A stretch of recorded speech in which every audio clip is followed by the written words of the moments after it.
tell us why you're here today. Many years ago, my mum, right up until the mid-60s, was always talking about Ruth Ellis and what a sad thing had happened to her. And when you're a little kid, you get taken in by all that, and it became very interesting to me as well. And a few years ago, someone said to me, "Well, you know where she's buried, don't you?" I said, "I've no idea." They said, "Old Amersham." I said, "No." So I came here, I looked at it on the web, and I came over and had a look. And sure enough, people put little things here, so she's still not forgotten. And I thought, she needs a headstone, because I do know that her son had a lot of problems, and just before he killed himself in 1981, he smashed her headstone up, so there was nothing here.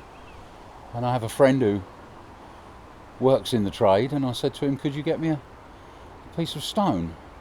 And originally he bought me something about this big, and I said, no, I've got to have it smaller. And he didn't charge me a lot of money, and I just thought it would be a nice thing to do. So we're here today to put a stone down on Ruth Ellis's grave.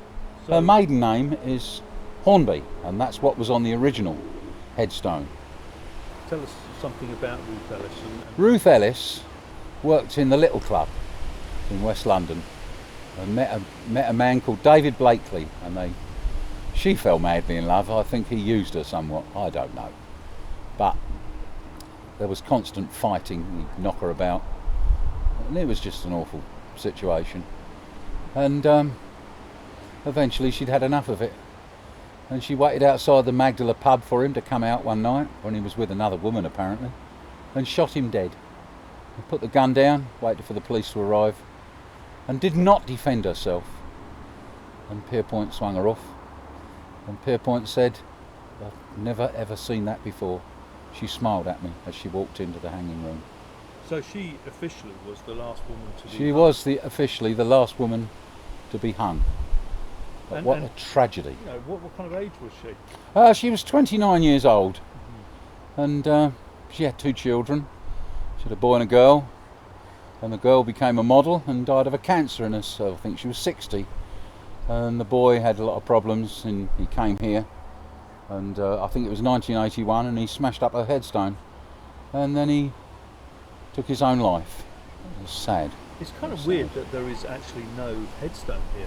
I mean, so You'd think somebody, originally there you was. would have thought somebody might have done something after all these years, but obviously not. So I thought, Do we know if she had any family at all? I mean, in terms of other than the son and I don't know. I really don't know if she had any other family. Yeah.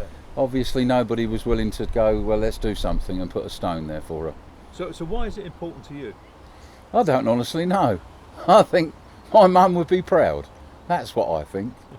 So, there's obviously some other people who do care that she's got some. Yes, there's photos always, there. I've been here many times, and there's always little things here. Sometimes there's little trinkets. Today there are some photographs that people have, photographs of of Ruth. Of course, nowadays, I mean, there's no way that she'd have been hung for that. No, absolutely not. She'd have probably done about 8 years Yeah. and been out. It was a lot. The man, they're just awful to her.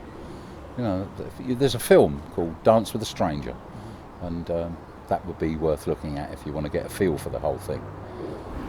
Well, what do you feel now, having put that down? I feel really good about it. The only thing I'm worried about is someone might steal it, because this could be carried away, and someone might think, "Oh, great, I'll So have a what's little your- bit of what's that." They did it with Billy the Kid. They chipped lumps out of his stone and So took what's it your away. message to people to leave the headstone now Yes, alone? please leave the headstone alone. Please visit Ruth's grave. That would be very nice. Yeah. And hopefully she'll always be remembered. We've come here today to lay this stone so that people who are looking for her won't have to find the little trinkets that people leave. They can actually find a nice stone, see where she was buried. And I think I've done something positive for a change. God bless you, Ruth. I don't believe in God, but I do believe in friends and family and people who are close to me. And my mother talked about her all the time, and never forgotten. And now you've got a marker. God bless you, Ruth.